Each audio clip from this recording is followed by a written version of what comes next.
d'interviewer les officiers rebelles actuellement arrêtés.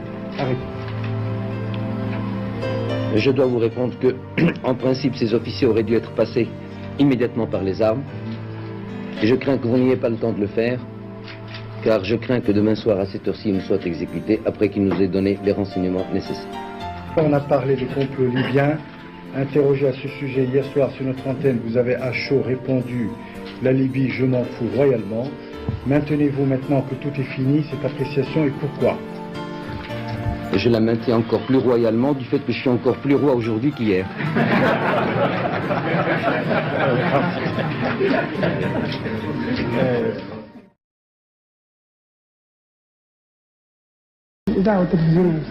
C'est le représentant de la radio et de la télévision égyptienne qui pose une question. Je vais la lui poser en arabe, mais avant de la lui poser, je la poserai en français. Comment se fait-il que seul le président Anwar Sadat n'ait pas envoyé un télégramme ou un message? Quand vous m'aurez répondu à ma question, je répondrai à la vôtre. Asseyez-vous.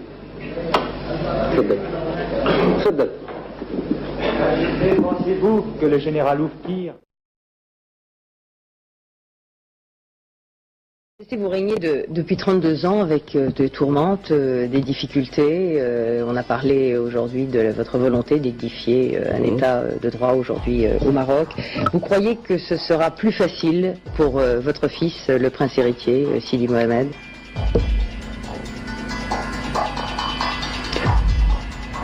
Je ne lui souhaite pas que ce soit facile. Je ne lui souhaite pas que ce soit facile.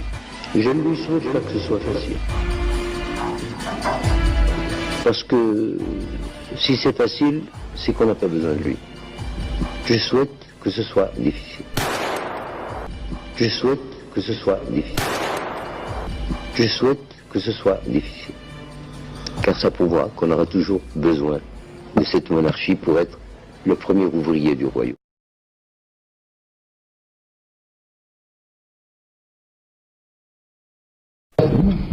Quand il y a des incompréhensions entre des Français et des Marocains, il y a toujours des incompréhensions à certains moments. Est-ce que, au fond, en ce moment, vous avez le sentiment qui doit faire le plus long chemin pour comprendre l'autre? Voilà. Je crois que c'est vous, parce qu'on vous connaît mieux que vous nous connaissez. C'est-à-dire, vous n'êtes pas allé sur les bancs d'une école marocaine, tandis que nous sommes allés, non pas sur les bancs d'une école française, mais on a eu des professeurs français. Donc on connaît votre grammaire, on connaît votre langue, on connaît votre histoire, on connaît votre société. Vous ne connaissez rien. C'est pas vous de faire maintenant, là. Il faut renverser la vapeur.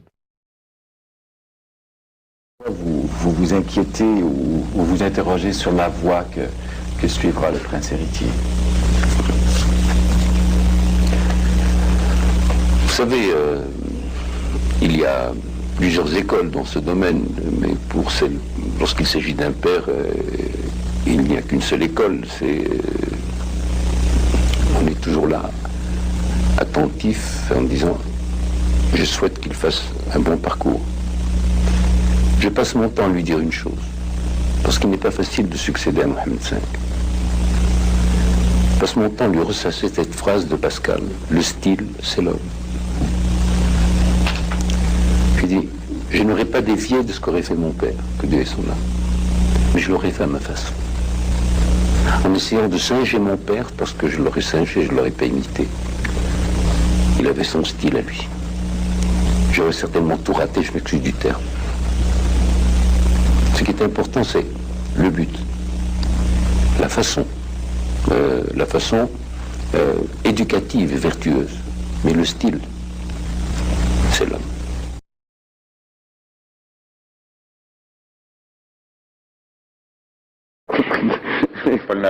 Majesté, si la Tunisie était déstabilisée après les événements de Gassa avec la maladie du Premier ministre, M. Nouira, est-ce que le Maroc serait alors le dernier pays du Maghreb dans le plan occidental?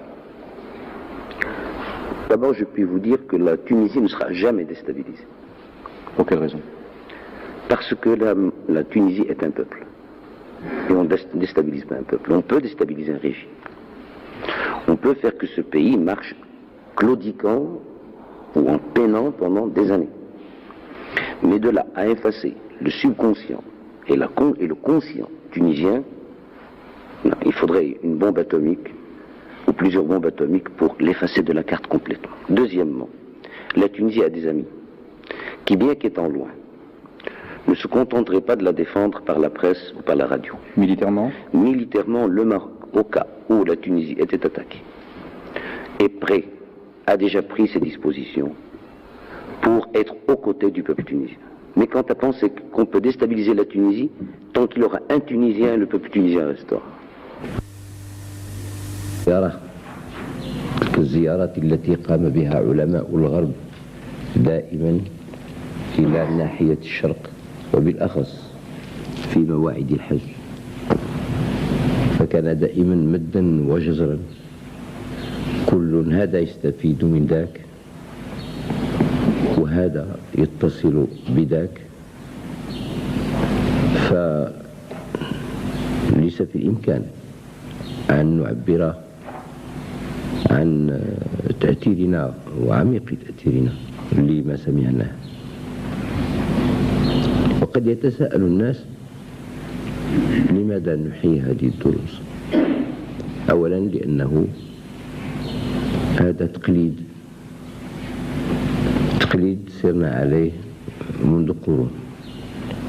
وثانيا أذكر أن في طور مراهقتي حينما كنت بالمدرسة في السلك الثانوي لا في السلك العالي والابتدائي، قال لي أستاذي في الدين والفقه والتوحيد، كان عندنا دروس التوحيد وفي الفقه رحمة الله عليه، ولا زلت أذكر هذا الحديث منذ نعومة أطفالي.